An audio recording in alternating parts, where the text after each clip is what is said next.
오랜 역사를 가진 치즈에는 자연 환경에 순응하면서도 잘 살아가려는 인간의 의지가 담겨져 있죠.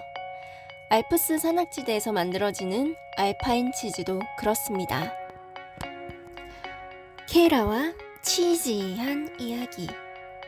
오늘은 제 머릿속에 치즈라는 세계의 기본을 다지게 한 책, 아메리칸 팜스테드 치즈. 이 책에 수록된 제가 재미있게 읽었던 작은 부분을 들려드릴 거예요. 원서지만 치즈에 대한 이해의 바탕을 만들고 싶은 분들께 추천합니다. 알파인 치즈. 어떻게 만들어졌을까? 알파인 치즈라고 하면 보통 스위스와 프랑스 동부 알프스 산악지대에서 만들어지는 치즈를 말해요. 그리에르, 에멘탈, 꽁떼, 아펜젤러, 보포르 등이 있지요. 옛날 알프스 산악지대의 마을로 떠나볼게요. 이 마을들은 주변이 알프스 산맥으로 둘러싸여 있어요. 아무래도 산악지대다 보니 농사를 짓기 위한 좋은 땅이 풍족하진 않아요. 있어도 조그만 땅에서 집중적으로 농사를 지었어요. 그러다 보니 많은 수확량을 낼 수 없어서 농사만으로는 겨울을 버티기가 어려웠죠. 춥고 배고파. 하지만 대신 이 지대는 풀들이 잘 자라는 지형을 갖고 있었어요. 풀이 잘 자라는 환경에서는 소를 키우기 참 좋죠. 소들의 먹이가 사방으로 깔려 있으니까요. 소작농들은 이 지형에서 소를 키우기 시작합니다. 이때가 기원전 1세기의 초기 모습입니다. 소를 키우면 뭐다? 우유를 생산할 수 있다.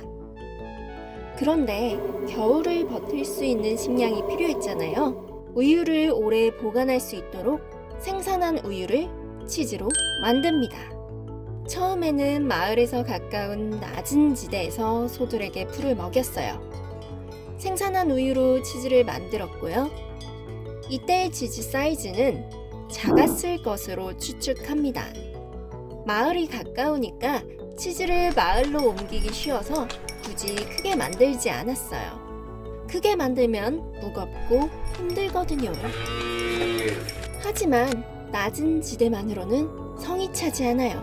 손대지 않은 풀이 아주 풍부한 곳을 따라 산 위로 점점 올라갑니다. 초여름에 올라가서 늦여름에 내려옵니다. 왜 여름에만 올라가지? 궁금하다? 궁금해. 여러분, 알프스를 생각해 보세요. 고지대고요. 추워요. 눈 덮인 산이 떠올려질 거예요. 그렇습니다. 눈이 사라질 때쯤에 초여름에 올라가서 눈이 오기 전인 늦여름에 내려오는 거예요. 이런 목축 방식을 이동방목 transhumance 라고 부릅니다. 계절에 따라 방목지를 바꿔가며 가축을 몰고 이동하는 것이다. 산악지역에서 여름에는 산 위로, 겨울에는 산 아래로 내려오는 수지기목과 기후에 맞춰 아예 다른 지역을 오가는 평이 목이 있다. 계절에 따라 이동하며 목축을 하는 방식입니다. 이런 이동 방목의 형태가 유럽 산악지대로 퍼지게 되어 곳곳에서도 볼 수가 있었죠. 이때는 적은 수에 몇 안 되는 소를 가진 작은 농부들이 많았어요. 그러면 모든 농부들이 이 작은 수의 소들을 돌보는 것보다 한 번에 모아서 소수의 인력으로 관리하는 것이 더 효율적으로 보이죠. 그래서 이 각각의 농부들의 소들을 모아 함께 관리하기 시작했어요. 누구에게?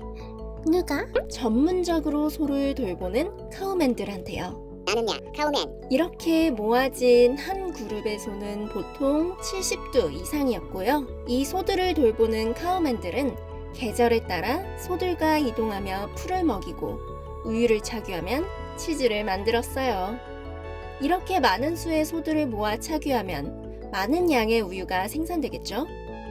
그리고 이 우유들로 치즈를 만들어야 해요.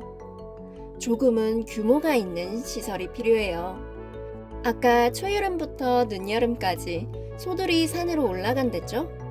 그래서 산 중턱, 다양한 고도 곳곳에 치즈를 만드는 작업실과 숙성실이 만들어집니다. 많은 양의 우유가 모아지니 이를 수용할 수 있는 규모의 시설이 지어지죠.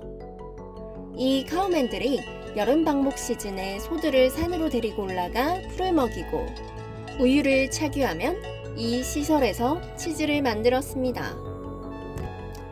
그런데 말입니다. 어쨌든 이 산 중턱까지 아니면 더 높은 곳에 짓게 되면 그곳까지 치즈를 만드는 도구들을 이고지고 올라가야 해요. 특히 치즈를 만들 때에는 열을 가하게 되는데요. 큰 솥이 필요해요. 하지만 새로 만든 솥, 높은 산에 지고 가기에는 너무너무 무거울 것 같죠? 그래서 엄청난 대용량 솥을 가져가기는 어려웠고 한 번 짠 우유를 담을 수 있을 정도의 크기의 솥들을 어떻게 이고지고 올라갑니다. 자, 문제는 착유는 하루 2번 해요. 오전, 오후. 그런데 말입니다. 이 솥이 오전, 오후 2번에 걸쳐 짠 우유를 담기에는 작은 거예요. 그럼 어떡하지? 아까 한 번 짠 우유를 담을 수 있을 정도의 크기라고 했죠. 그래서 우유를 모았다가 치즈를 만드는 것이 아니라 바로 착유하자마자 치즈 만들기를 시작합니다. 그래서 오전 착유하고 치즈 만들고 오후 착유하고 치즈 만들고 하루 2번 치즈를 만듭니다. 아이고, 고되다. 아직도 전통을 따라 이렇게 만드는 곳들이 있습니다. 이번 영상에서는 알프스 산맥 지역의 치즈들이 산 위에서 만들어지게 된 이유를 들려드렸는데요. 다음 영상에서는 알프스 산 위에서 만들어지는 치즈들이 왜 특별한 맛을 갖고 있고 그러한 맛을 낼 수밖에 없는 이유를 이야기해 볼게요. 좋아요, 구독, 알림 설정하고 치즈 덕후의 세계로 어서 오세요. 케이라 치즈.